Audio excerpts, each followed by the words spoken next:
Hello and welcome to my YouTube channel Ravi's GS Adda. आपके इस channel पे स्वागत है। आज हम लोग रेलवे स्पेशल ग्रुप डी के लिए टीसीएस पर आधारित प्रश्नों को पढ़ने जा रहे हैं, जो कि टीसीएस पैटर्न को बदलते हुए देखते हुए उस पर आधारित हम क्वेश्चन आपको प्रोवाइड करा रहे हैं। तो पहला क्वेश्चन ये है कि जब वस्तु को P और F के बीच रखा जाता है तब एक अवतल दर्पण द्वारा बनाई गई छवि कहाँ होगी। जब वस्तु को P और F के बीच रखा जाता है तो इसका उत्तर हो जाएगा दर्पण के पीछे। अगला क्वेश्चन है ध्वनि का वेग सबसे अधिक किस में होता है। बताइएगा, ध्वनि का वेग सबसे अधिक किस में होता है। वायु में, दूसरा है जल में, तीसरा है ठोस में, चौथा है निर्वात में। तो इसका सही उत्तर हो जाएगा ठोस में। सही उत्तर हो जाएगा ठोस में। अगला क्वेश्चन, प्रकाश का वेग कितना होता है। क्वेश्चन आता है कि प्रकाश का वेग कितना होता है। तो आपका पहला ऑप्शन है 3 × 10⁸। अगला है 2.25 × 10⁸। तीसरा है C 0। अगला है D 3 × 10⁶। तो आपका राइट आंसर हो जाएगा 3 × 10⁸।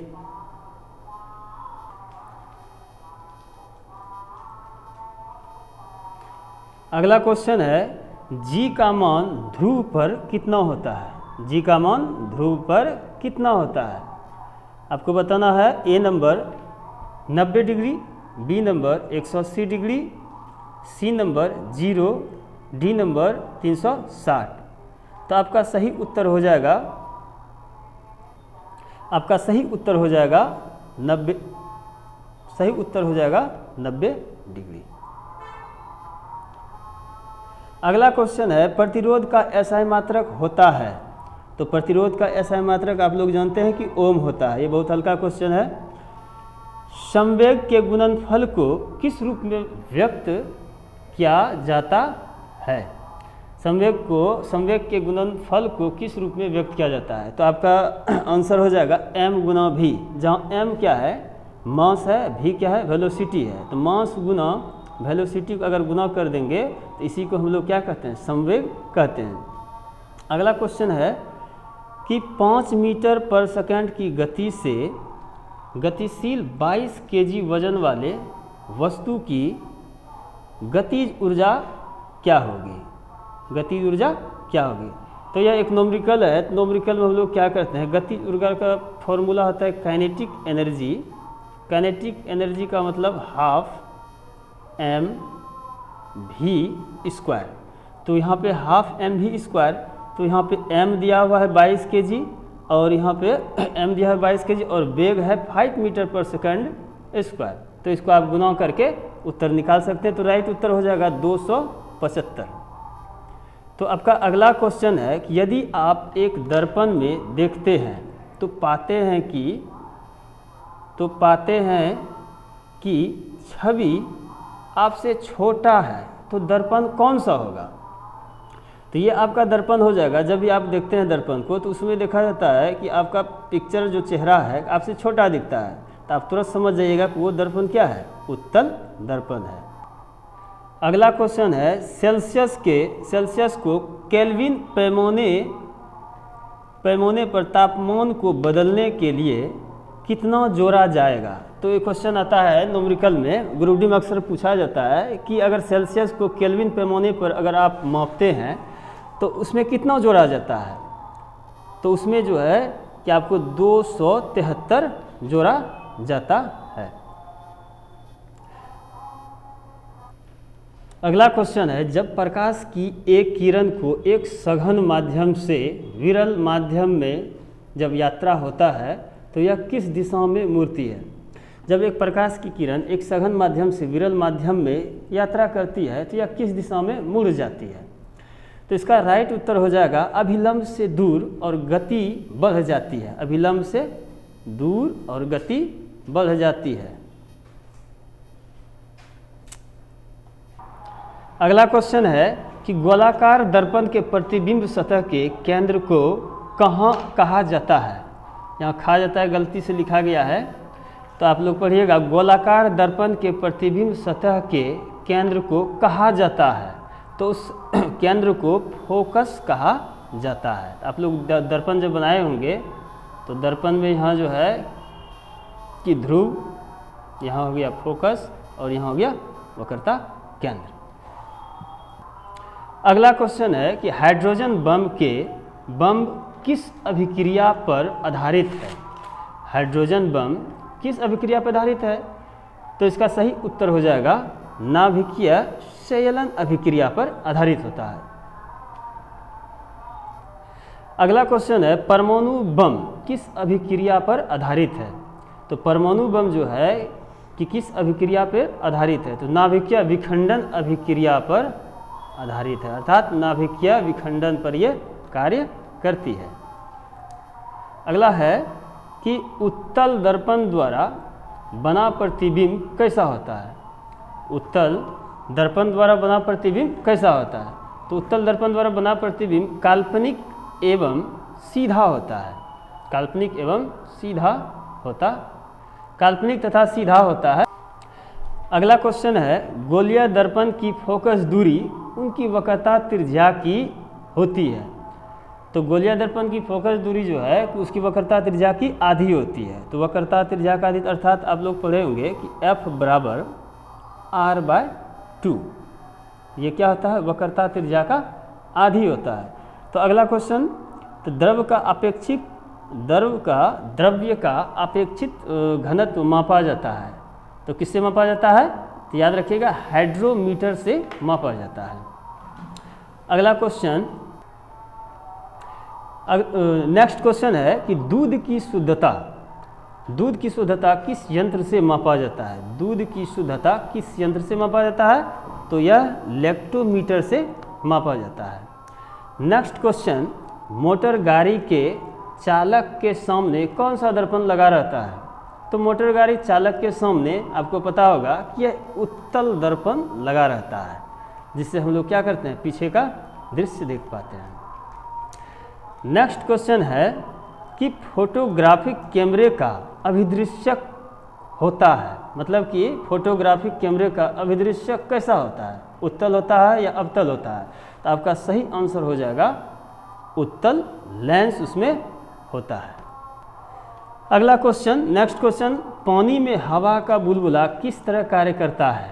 पानी में हवा का बुलबुला किस तरह कार्य करता है। तो एग्जाम में आपसे पूछा जाएगा, लेकिन बहुत कन्फ्यूजन वाला रहता है कि हवा का बुलबुला किस तरह कार्य करता है। तो यह जो है कि अवतल लेंस की तरह कार्य करता है। अगला क्वेश्चन है वायुमंडल की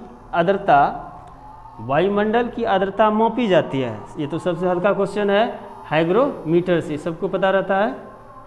नेक्स्ट क्वेश्चन, भूकंप मापी यंत्र है। भूकंप मापी यंत्र सिस्मोग्राफ है, ये भी सबसे हल्का है, सभी को पता रहता है। ध्वनि की तीव्रता मापी जाती है। अब ये ध्वनि की तीव्रता मापी जाती है, यह डेसिबल में मापी जाती है। नेक्स्ट क्वेश्चन है कि मानव रेटिना पर बना प्रतिबिंब होता है, यानी कि कैसा होता है। जब रेटिना पर कोई भी प्रतिबिंब बनता है तो हम जानते हैं कि वह कैसा होता है, वास्तविक और उल्टा। तो हम बताना चाहेंगे कि जब भी प्रतिबिंब अगर लेंस में बने या रेटिना पे बने, वास्तविक और उल्टा बनता है। अगर वास्तविक है तो वो जरूर उल्टा बनेगा, अगर काल्पनिक है तो वो सीधा बनेगा। अगला क्वेश्चन ये है कि हृदय की गति सुनने के लिए किस यंत्र का प्रयोग किया जाता है। हृदय की गति सुनने के लिए किस यंत्र का प्रयोग किया जाता है। तो यह किस यंत्र का प्रयोग किया जाता है, स्टेथोस्कोप। अगला क्वेश्चन है सरल सूक्ष्मदर्शी में वस्तु को रखा जाता है। सरल सूक्ष्मदर्शी में वस्तु को कहाँ पर रखा जाता है, ऐसा क्वेश्चन पूछेगा कि सरल सूक्ष्मदर्शी को कहाँ पर रखा जाता है। आपको बताना है फोकस के बाहर, फोकस के बाहर, फोकस के बाहर। अगला क्वेश्चन है कि वनस्पति तेलों से कृत्रिम घी बनाने के लिए किस उत्प्रेरक का प्रयोग किया जाता है। तो ये बहुत इंपॉर्टेंट रहता है वीवीआई क्वेश्चन कि वनस्पति तेलों से कृत्रिम घी बनाने के लिए किस उत्प्रेरक का यानी कैटालिस्ट का प्रयोग किया जाता है। तो इस राइट आंसर हो जाएगा निकल, राइट आंसर हो जाएगा निकल यानी कि NI निकल। अगला क्वेश्चन है कि अमोनिया गैस बनाने के लिए हाइबर विधि में किस उत्प्रेरक का प्रयोग किया जाता है। तो कभी आपको पूछेगा वनस्पति तेलों में कृत्रिम घी बनाने के लिए, कभी पूछेगा अमोनिया गैस बनाने के लिए हाइबर विधि में किस उत्प्रेरक का प्रयोग किया जाता है। तो यहाँ पे हो जाएगा आपका सही आंसर हो जाएगा कि लोह का चूर्ण, इसमें लोह का चूर्ण उत्प्रेरक के रूप में कार्य करता है। अब अगला क्वेश्चन है कि रक्त का दाब किस यंत्र से मापा जाता है। बिल्कुल हल्का क्वेश्चन है कि रक्त का दाब किस यंत्र से मापा जाता है। ये बराबर एग्जाम में पूछा भी जाता है। तो इसका सही उत्तर हो जाएगा sphygmomanometer, right option sphygmomanometer answer हो जाएगा। तो अगला क्वेश्चन है कि ट्रांसफार्मर का जो कोड बना होता है, अर्थात ट्रांसफार्मर का कोड किस चीज़ से बना होता है। तो आपको पता होना चाहिए कि यह जो है कि नर्म लोहा का बना होता है। कोड जो होता है नर्म लोहा का बना होता है। जब ट्रांसफार्मर के बारे में पढ़िएगा तो आपको पूरी डिटेल मिल जाएगी। अगला क्वेश्चन है ट्रांसफार्मर किस सिद्धांत पर आधारित है। ट्रांसफार्मर किस सिद्धांत पर आधारित है। तो यह जो है कि विद्युत, यह किस पे है, विद्युत चुम्बकीय प्रेरण के नियम पर। यह हमेशा क्वेश्चन पूछा जाता है कि ट्रांसफार्मर का किस सिद्धांत पर कार्य करती है। तो आपको डायरेक्ट बताना है विद्युत चुम्बकीय प्रेरण के नियम पे। नेक्स्ट क्वेश्चन चलते हैं कि पानी के अंदर ध्वनि सुनने के लिए किस यंत्र का प्रयोग करते हैं, या पानी के अंदर ध्वनि को सुनने के लिए या ध्वनि का सुनना किस यंत्र का उपयोग करते हैं। तो यह हो जाएगा हाइड्रोफोन। किस यंत्र से करते हैं, हाइड्रोफोन। नेक्स्ट क्वेश्चन है कि लाउड स्पीकर में ऊर्जा परिवर्तित होता है या परिवर्तन होता है, एक ही बात हुआ। तो यह किस प्रकार परिवर्तित होता है। जब आप लाउड स्पीकर बजाते हैं तो यह जो है कि विद्युत से यांत्रिक, पहले किस में होता है, विद्युत से यांत्रिक, एवं यांत्रिक से ध्वनि ऊर्जा में यह बदल जाता है। अगला क्वेश्चन है किस यंत्र में यांत्रिक ऊर्जा को विद्युत ऊर्जा में परिवर्तन करता है। तो यांत्रिक ऊर्जा को विद्युत ऊर्जा में परिवर्तन के लिए हम डायनेमो को लेते हैं। तो इसका राइट ऑप्शन हो जाएगा डायनेमो। तो सबसे पहली बात क्या है कि जब वहाँ पे हम देखे थे कि विद्युत ऊर्जा को यांत्रिक ऊर्जा में बदलने के लिए, अब यहाँ पे क्या है कि यांत्रिक ऊर्जा को विद्युत ऊर्जा में परिवर्तन कौन करता है। तो यहाँ पे राइट ऑप्शन हो जाएगा डायनेमो। अब रासायनिक, नेक्स्ट क्वेश्चन है कि रासायनिक ऊर्जा का विद्युत ऊर्जा में परिवर्तन होता है। अब रासायनिक ऊर्जा का